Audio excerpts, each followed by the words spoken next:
Ladies and gentlemen, welcome back to the channel. My name is Brad Heasby, and today I'm going to be touching on all of the remaining 2023 targets for Notre Dame.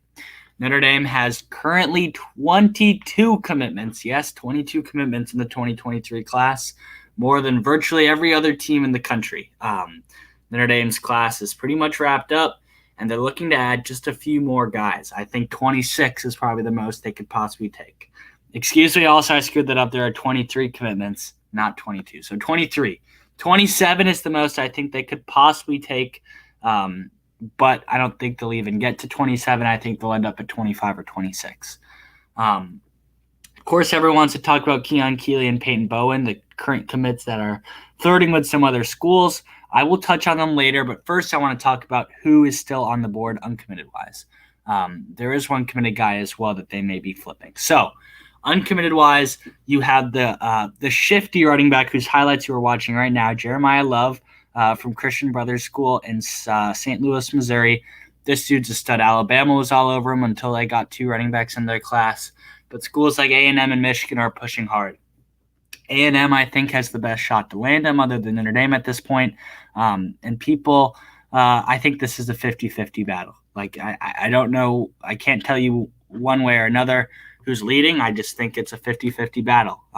Notre Dame and A&M are just fighting right now for Jeremiah Love, and that's all I have on him. I mean, dead 50-50. We'll see what happens, but he does want to make an August decision.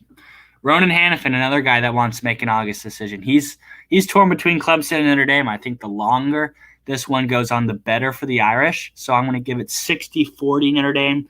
I just think Notre Dame's continuing to subtly build momentum behind the scenes, slowly, because, guys, Notre Dame was winning this one pretty much the whole way until June when he took just an exceptional official visit to Clemson, almost committed to the Tigers, but held off.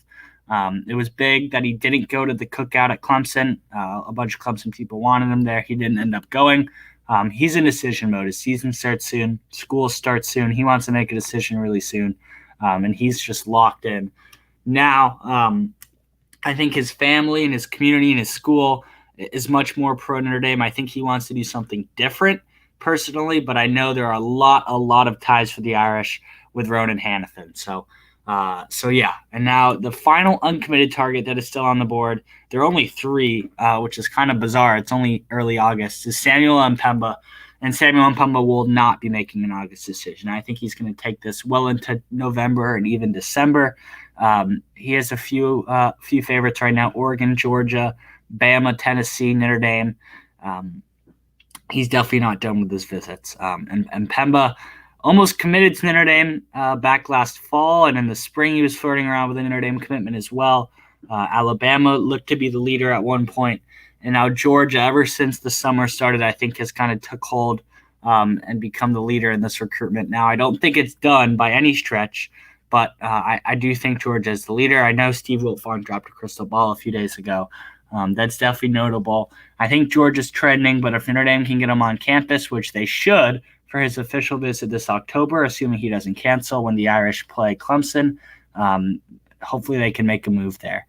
But, guys, this is giving me a bit of Anthony Lucas vibes. If anyone remembers Lucas, the five-star defensive lineman from Arizona, Notre Dame was looking like the leader for some point, the recruitment, and then it kind of faded away.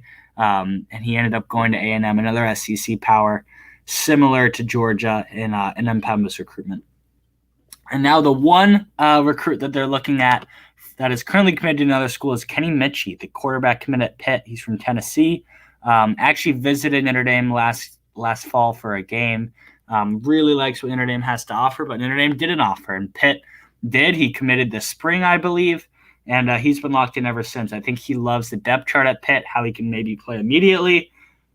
He's been building a pretty solid class up there. But I also think he understands what Notre Dame has to offer and what they can do from off the field and opportunity-wise. Just being the quarterback in Notre Dame's a pretty damn big deal.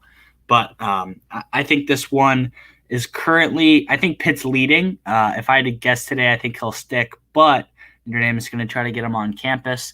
I understand, guys, the official visit rule with recruits committed elsewhere is really weird right now. If you aren't sure what I'm talking about, Notre Dame football will not host a recruit that is committed elsewhere on an official visit. I do not agree with it, but they're trying to make it a power move. Like, we're not hosting recruits that are committed elsewhere for officials. So then their own recruits won't be taking officials elsewhere. So yeah, that's what's going on there. I do expect Minchie to get on campus sometime this fall for an unofficial visit. And then finally, let's touch on the currently committed guys that are flirting with other schools: Peyton Bowen and Keon Keeley. Keeley made his way to Bama this past weekend for a big visit. A lot of people are like, oh, they're trending. Oh, what's going to happen? What's going to happen?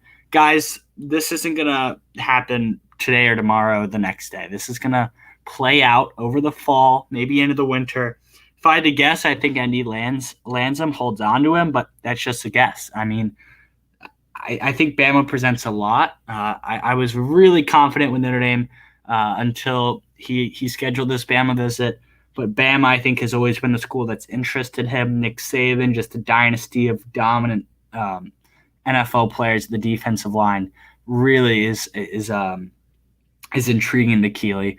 And then Bowen, I think of Oklahoma as a bigger threat. I know A&M has some ties as well. Guys, his mom really wants him at ND, I think. I think that will win out in the end. I think it's the school he fell in love with first. Distance, I think, is the main thing here. He's enrolling early, so he's going to the school of choice in early January. I think that's hard for him a little bit, just to go from pretty much Dallas, Texas to South Bend. It's definitely different, but at the end of the day, I think those distance concerns will fall apart. I think Marcus Freeman just needs to continue chattering away at him, and his family wants him at ND. I think he'll end up at ND, but both battles for sure. It would not shock me whatsoever if they flip. A lot of people are saying, oh, there's no way they stay in Notre Dame's class. I don't buy that. I think they're just going to be battles. But as of today, I think I give Notre Dame the slight lead on both. But we shall see. There's a lot left to play out. Said Irish, if Andy loses Bowen and Keeley, this is a Brian Kelly class.